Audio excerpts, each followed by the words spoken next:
The Ukraine war showed the world iconic symbols of bravery and resistance. But none more controversial than the infamous Azov Battalion. Forged by fire in the Battle of Mariupol, Azov went viral for taking the fight back to the invaders.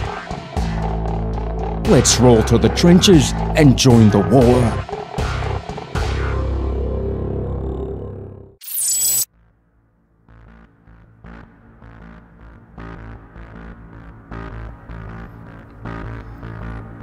In the aftermath of Russia's annexation of Crimea and the separatist war in Donbass, the overwhelmed Ukrainian army encouraged volunteer battalions to join the fight. The most infamous of these organizations was the Azov Battalion. Named after the Sea of Azov, the battalion had its roots in a shadowy network of football ultras, groups of fanatical hooligans. The unit was formed from various ultra-nationalist outfits, radicalizing from fringe politics to combat. After the First and Second Battle of Mariupol, Azov soldiers earned a reputation as battle-hardened warriors. Approximately 1,000 men strong at its height, the unit was composed of Ukrainian volunteers and foreign fighters from across the world. The battalion was expanded to a full regiment and joined Ukraine's National Guard. At that point, Azov's military and political wings separated to clean up its far-right reputation. Lieutenant Colonel Denis Prokopenko, known as Redis to his soldiers, was named the regiment's commander.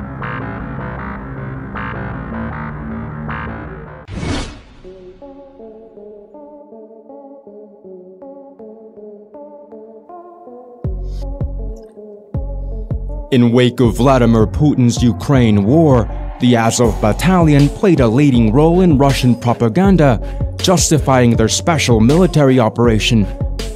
Russia claimed its invasion was aimed at denazifying Ukraine, while state media hyped the group's influence over the Kyiv government. The total destruction of Azov became one of Moscow's primary war objectives.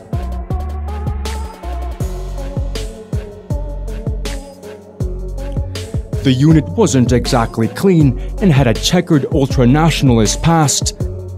Its founding leader, Andriy Beletsky, was a far-right politician known for anti-Semitic and white nationalist statements. Though Azov denied neo-Nazi leanings, the organization and its members were fond of fascist aesthetics, including the use of the wolf's angle and the black sun, popular extremist symbols. The Office of the United Nations Commissioner for Human Rights claimed Azov was connected to war crimes, including incidents of mass looting, unlawful detention, and torture.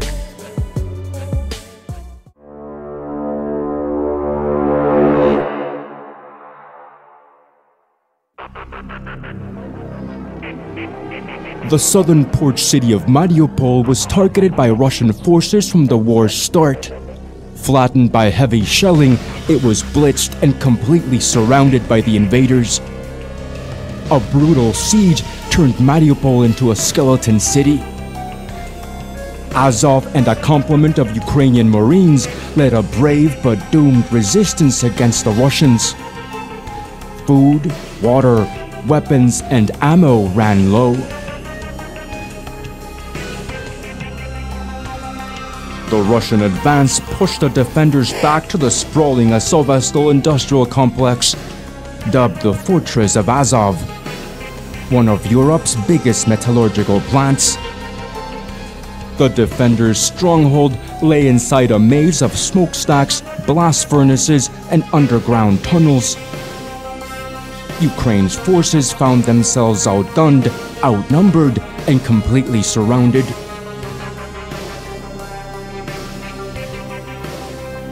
As Russia's grip closed on Mariupol, its forces issued a chilling ultimatum: surrender or be destroyed. With no sign of surrender and the deadline expired, Russian warplanes flew over Azovstal and dropped their payload. The defenders holed up inside, braced for a last stand.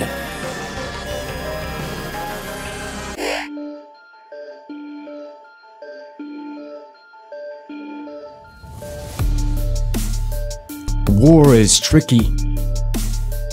Sometimes states are in need of uncomfortable allies. The Azov Battalion and its ultra-nationalist past are difficult for the Ukrainian army to reconcile, as the unit feeds Russian propaganda. But the realities of war are that even fringe actors can prove capable in battle. Azov's defense of Mariupol became a national symbol of anti-Russian resistance. But what remains unclear is whether Azov can resurface from the Russians' rubble.